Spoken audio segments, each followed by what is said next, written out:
The House Republican Conference gathered for its annual policy retreat on January 6, 2026, a date already heavy with significance in American political memory. The air outside the Capitol was cold and still, as if the city itself sensed the gravity of the moment. Inside, lawmakers arrived with the weight of the coming election year on their shoulders, hoping to chart a course for the months ahead. But the mood was anything but festive. Instead of the usual buzz of anticipation and strategy, a somber silence hung over the gathering. Conversations were hushed, and even the most seasoned politicians seemed subdued, their faces marked by concern and uncertainty. The sudden death of Representative Doug LaMalfa, a respected colleague and friend to many in the room, sent shockwaves through the conference. His absence was felt not just as a political loss, but as a deeply personal one for those who had worked alongside him for years. As if that weren't enough, news broke of a serious car crash involving Representative Jim Baird. The incident left many shaken, a stark reminder of the unpredictability and fragility of life, even for those at the highest levels of government. The retreat, intended as a time for unity and forward thinking, was now overshadowed by grief and worry. Instead of strategic planning, lawmakers found themselves grappling with loss and uncertainty. The usual debates over policy and campaign tactics were replaced by quiet conversations about mortality, legacy, and the unpredictable nature of public service. Some gathered in small groups, offering comfort to one another, while others sat alone, lost in thought. The retreat, meant to project unity, now underscored the party's instability and the fragility of their majority. With every seat in the House so critical, the loss of even one member, and the uncertainty surrounding another, cast a long shadow over the party's prospects for the year ahead. The divisions within the conference, once papered over by optimism, now seemed more pronounced than ever. Speaker Mike Johnson faced a grim reality. His leadership would be tested in ways he hadn't anticipated. The party's hold on power, already tenuous, now felt more precarious than ever. Every decision, every vote, would carry even greater weight, and the pressure to maintain unity in the face of adversity was immense. The day's tragedies were a stark reminder of how quickly fortunes can change in Washington. In a city where power is often measured in numbers and alliances, the human cost of political life was suddenly front and center. The Capitol, usually a symbol of strength and continuity, now seemed vulnerable, its future uncertain. Political bravado faded, replaced by anxiety and reflection. Lawmakers who had arrived ready to debate policy found themselves contemplating the deeper meaning of their work and the sacrifices it demands. The atmosphere was heavy, as if the entire institution was pausing to mourn and to reassess its path forward. The year had barely begun, and the House GOP was already on the defensive. With the eyes of the nation upon them and the stakes higher than ever, the party faced not just an electoral challenge, but a test of resilience, unity, and purpose. As dawn broke over the Capitol, it was clear that the road ahead would be anything but easy.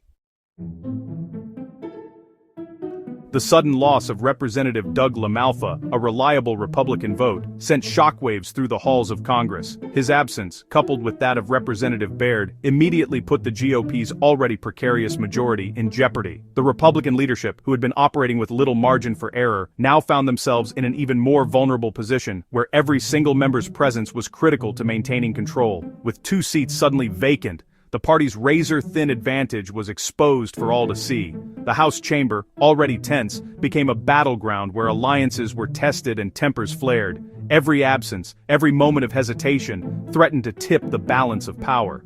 With just 218 Republican members left, each vote took on outsized importance. The process of passing legislation became a high-stakes drama, with the outcome of every roll call uncertain until the very last second. Lawmakers watched the vote board anxiously, knowing that a single missed vote could spell disaster for the party's agenda. The pressure was relentless. Any absence, whether due to illness, travel, or personal reasons, could derail months of planning. Even a single dissenting voice within the party could bring the legislative process to a grinding halt, forcing leadership to scramble for solutions. In this environment, figures like Thomas Massie, known for their independent streak and willingness to challenge party leadership, suddenly wielded enormous influence.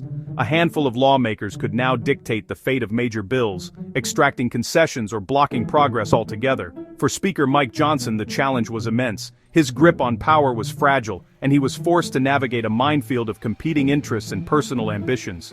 There was no room for error, no margin for miscalculation.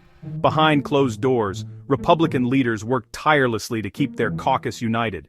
They counted votes, negotiated deals, and tried to anticipate every possible defection. The fear of losing even a single member to illness, scandal, or dissent haunted every decision. Ambitious policy goals on spending, immigration, and national security were now hostage to the unforgiving arithmetic of the House.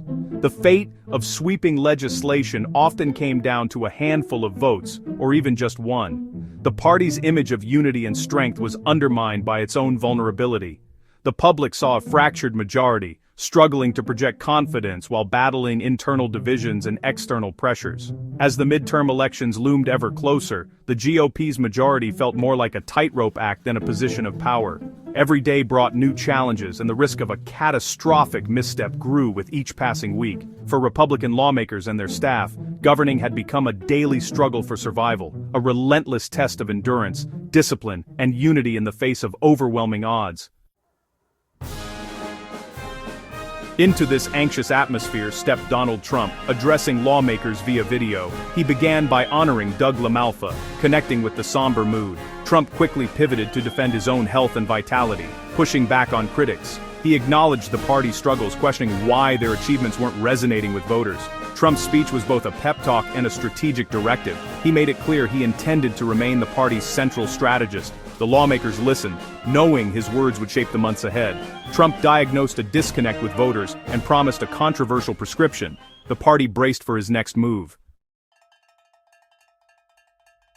The most shocking moment of the meeting came when Donald Trump, never one to shy away from controversy, urged his fellow Republicans to embrace a new kind of flexibility on the issue of abortion. In a room filled with seasoned lawmakers and party loyalists, Trump's words cut through the usual political rhetoric, signaling a dramatic shift in tone and strategy. For years, the Republican Party had drawn a hard line on abortion, making it a central pillar of its platform. But now Trump was suggesting something almost unthinkable to many in the room: a willingness to compromise. He specifically floated the idea of negotiating on the Hyde Amendment, a legislative provision that has, for decades, prohibited the use of federal funds for most abortion services. For social conservatives, the Hyde Amendment is more than just a policy. It's a symbol of their commitment to protecting unborn life, a line in the sand that has rarely been crossed.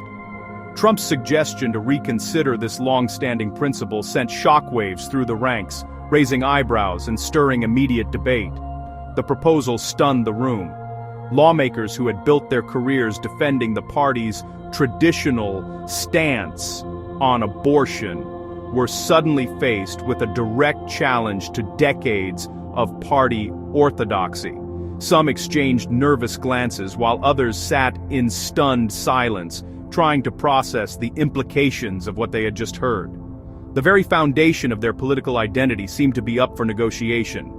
Trump, ever the strategist, framed his call for flexibility not as a betrayal, but as a necessary move to broaden the party's appeal. He argued that in order to win over moderate voters and blunt the relentless attacks from Democrats, Republicans needed to show a willingness to adapt. According to Trump, this wasn't about abandoning core values, but about playing the long game, about winning elections and ultimately shaping policy from a position of strength. He went further, insisting that this new approach could help the GOP own the healthcare debate, an area where the party has often struggled to connect with voters. By demonstrating flexibility on issues like abortion, Trump claimed, Republicans could shift the narrative, seize the initiative, and present themselves as the party of practical solutions rather than rigid ideology.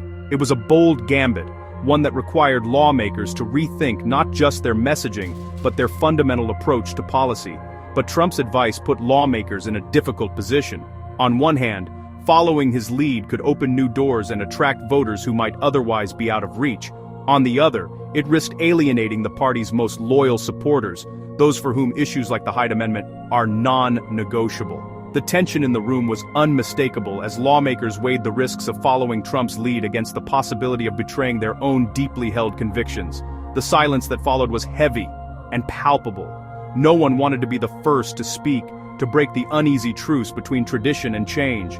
The weight of the moment hung in the air, as each lawmaker silently calculated the political costs and benefits of Trump's proposal. Trump was, in effect, asking them to risk alienating their base, the very voters who had sent them to Washington, in exchange for a shot at broader electoral victory.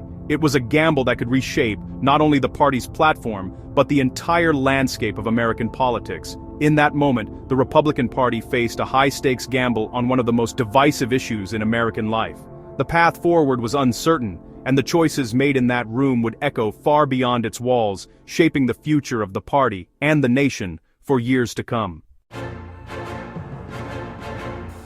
Conservative backlash to Trump's suggestion was immediate and fierce. Senator James Lankford bluntly declared, "I'm not flexible on the value of every child's life." For many, the Hyde Amendment was non-negotiable, a moral line that could not be crossed. Aides scrambled to contain the fallout, but the damage was done. Trump's deal-making style clashed with the party's deeply held convictions. The episode exposed the limits of his influence on core principles. Any move to compromise on Hyde risked open rebellion within the conference. The abortion debate was just one part of the GOP's healthcare crisis. The expiration of enhanced Obamacare tax credits sent premiums soaring for millions. Voters demanded relief, but the party was deeply divided on how to respond. Hardliners rejected any deal to extend subsidies, preferring partisan solutions. Proposed reforms like expanding health savings accounts offered little immediate help. The GOP lacked a consensus or a quick fix, leaving them vulnerable to Democratic attacks. The healthcare quagmire was a perfect storm, urgent, complex, and politically perilous. The party's inability to act risked alienating voters ahead of the midterms. The clock was ticking, and unity remained elusive. Trump added fuel to the fire by urging action on prescription drug prices. He pushed for most favored nation drug pricing, a policy dividing the GOP. Populists cheered the move, but free market conservatives saw it as government overreach. The issue split the caucus, pitting Trump's base against traditional pro-business members. Advancing this policy would spark fierce internal battles. The drug pricing debate highlighted the party's fundamental ideological tensions. Crafting a coherent healthcare platform seemed more difficult than ever.